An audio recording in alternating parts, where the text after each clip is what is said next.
Shalom, Hebrean alkeiskurssi, 8. oppitunti, sanasto, sivut 74, 76 asti.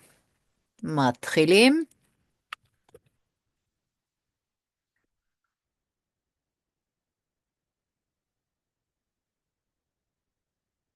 מספר 1.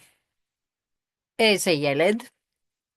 Ja tässä täytyy huomauttaa, että tässä on pien virhe. Ei se jeled. Siitä puuttuu jud. Elikkä korjataan se tunnilla, jos vaan muistetaan. Ine. Ei se jeled.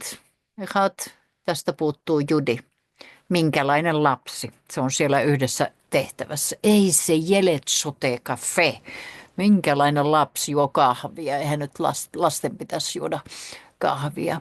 Steim, kos. Kossot, kossot, kuppi, kupit, kuppia. Myöskin tehtävissä anisota, arbakossot, kaffe, poker, jotakin sellaista. Shalosh, latinit, eli latinan kieli. Tässä jaksossa on paljon nimiä, Tina tai Tiina, ja tetillä kirjoitetaan. Tetillä kirjoitetaan, koska se ei ole hebrealainen nimi. Tina tai Tiina.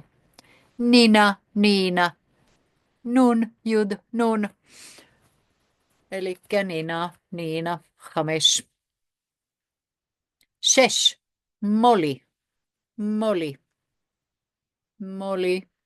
Moli on englantilainen nimi.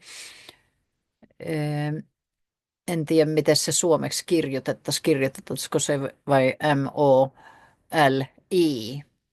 Sheva, Harif. Yhdessä tehtävässä mä mainostan, mitä mä voin syödä ja mitä en voi syödä, mutta kuitenkin syön.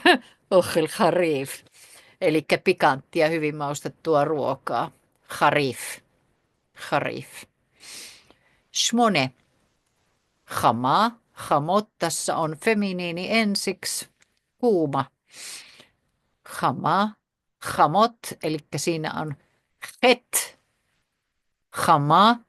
Hamot. Pitahama.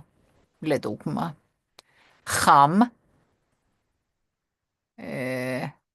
Chamim monikossa. Chamim, maskuliinin monikko, tämä chamim, se näyttää kyllä tosi hassulta muuten latinalaisilla kirjaimilla, eli kuumat kuumia.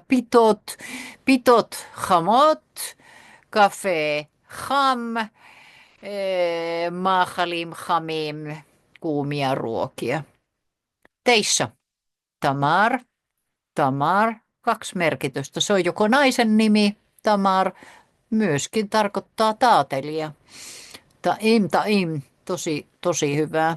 Israelilaiset taatelit. Esser, tsipi.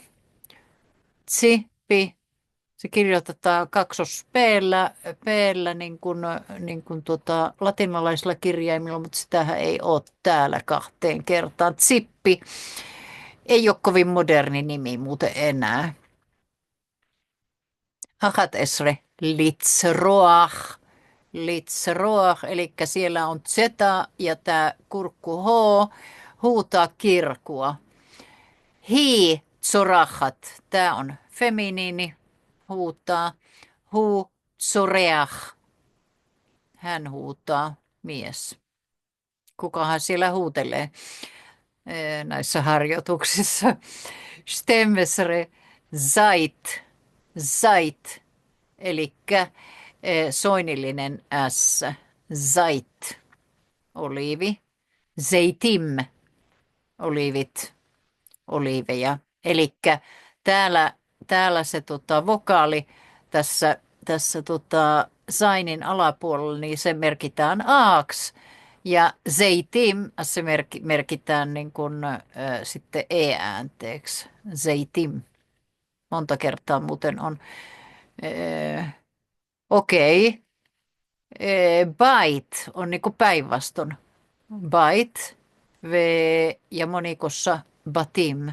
Eli siinä niin kuin A ja E, niin monta kertaa niin kuin vaihtelee. Schlossesre Bezehirut. Bezeirut. Varovaisesti. Bezehirut.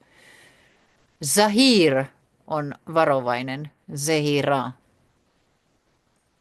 Feminiinissä. Sami. Täkäläinen nimi. Sami.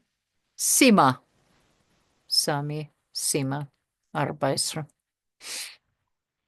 Nyt tässä on Hamesesre Vesesesre samasta juuresta lähteviä sanoja, eli saper, kertoa.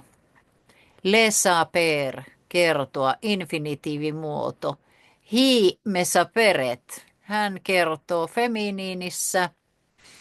Hu me saper, maskuliinissa kertoo. Hu siper, hän kertoi, mies, siper. Jos olisi nainen, niin se olisi hisipra. Hisipra, se sipur. Hisipra, sipur. Kertomusjuttu. Schweisre, lalechet, lalechet. Ja tämä haf, täällä lalechet, mennä kävellä. Hi holechet, hän menee, kävelee, feminiini. Hu holech, menee, kävelee, maskuliinissa. Ja viimeinen, Shmona Esre, Helsinki, jännästi kirjoitetaan. Muuten mä kuulin, mikähän ohjelma oli, niin joku sanoi, että Suomen pääkaupunki on Helsinki. No, tietysti tiedetään, että se on Helsinki, ei se ole Helsinki. All right, tודה raba.